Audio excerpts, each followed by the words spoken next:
নমস্কার বন্ধুরা, আপনারা সবাই দেখছেন সরকারি সংবাদ ইউটিউব চ্যানেল।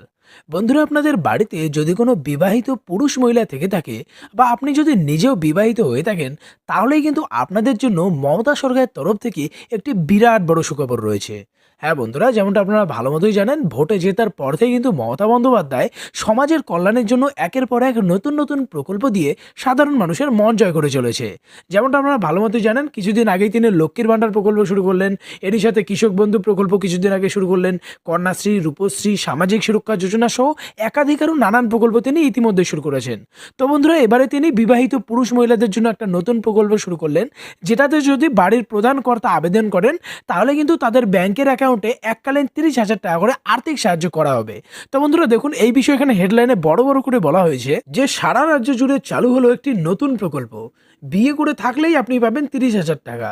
কিভাবে আবেদন করবেন, কি কি ডকুমেন্টস বা কাগজপত্র লাগবে, অফলাইন না অনলাইনে আবেদন করতে হবে, এই সব কিছু আপনাদের জানিয়ে দেবো। তবে তার আগে বন্ধুরা, যদি আপনারাও এই 30,000 টাকা সরাসরি আপনাদের ব্যাংক অ্যাকাউন্টে পেতে চান, তাহলে কিন্তু সবার প্রথমে এই ভিডিওটিকে একটি লাইক করে দেবেন। এরই সঙ্গে লাল রঙের সাবস্ক্রাইব বাটনে ক্লিক করে বেল নোটিফিকেশনটা অল করে দেবেন এই ধরনের খবর প্রতিদিন জানার জন্য। তো বন্ধুরা, এখানে দেখুন প্রথমেই বলা হয়েছে যে এই প্রকল্প থেকে কি কি সুবিধা পাবেন এবং আপনাদের মধ্যে কারা কারা আবেদন করতে পারবেন। তো দেখুন, প্রথমেই বলা হয়েছে যে আপনাদের মধ্যে শুধুমাত্র বিবাহিত পুরুষ এবং মহিলারাই কিন্তু আবেদন করতে পারবে, আর আবেদন করলে কিন্তু তারাই 30,000 টাকাটা পাবে। এরই সঙ্গে দেখুন বন্ধুরা, এখানে বলা হয়েছে আপনাদের যে বিয়ে হয়েছে সেটা কিন্তু ম্যারেজ সার্টিফিকেট থাকতে হবে। ম্যারেজ সার্টিফিকেট যদি না থাকে তাহলে কিন্তু আপনারা এই 30,000 টাকাটা পাবেন না। এরই সঙ্গে বন্ধুরা বলা হয়েছে স্বামী এবং স্ত্রীর মধ্যে যে কোনো একজনই আবেদন করতে পারবে।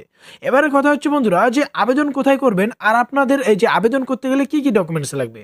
দেখুন, পরিষ্কার করে বলা হয়েছে আপনার যেটা ডকুমেন্টস লাগবে সেটা হচ্ছে ম্যারেজ সার্টিফিকেট, ব্যাংক অ্যাকাউন্টের জয়েন্ট অ্যাকাউন্ট থাকতে হবে ব্যাংকের। তো ব্যাংক অ্যাকাউন্টের জেরক্স কপি লাগবে, আধার কার্ড লাগবে, ভোটার কার্ড, প্যান কার্ড, জাতিগত শংসাপত্র। এবারে কথা হচ্ছে অনলাইন না অফলাইনে আবেদন করবেন আর কিভাবে আবেদন করবেন। দেখুন, বলা হয়েছে যে আবেদন প্রক্রিয়াটা মূলত অফলাইনেই আছে। উপযুক্ত ডকুমেন্টস মানে উপরের সমস্ত ডকুমেন্টস নিয়ে আপনাকে বিডিও অফিস বা এসডিও অফিস বা প্রজেক্ট অফিসারের ডিস্ট্রিক্ট ওয়েলফেয়ার অফিসারের সঙ্গে আপনার যোগাযোগ করতে হবে। সেখানেই আপনি এই আবেদনপত্রটা পেয়ে যাবেন, আর একবার ভেরিফাই হয়ে যাওয়ার পর কিছুদিনের মধ্যে আপনাদের ব্যাংক অ্যাকাউন্টে টাকাটা পাঠিয়ে দেওয়া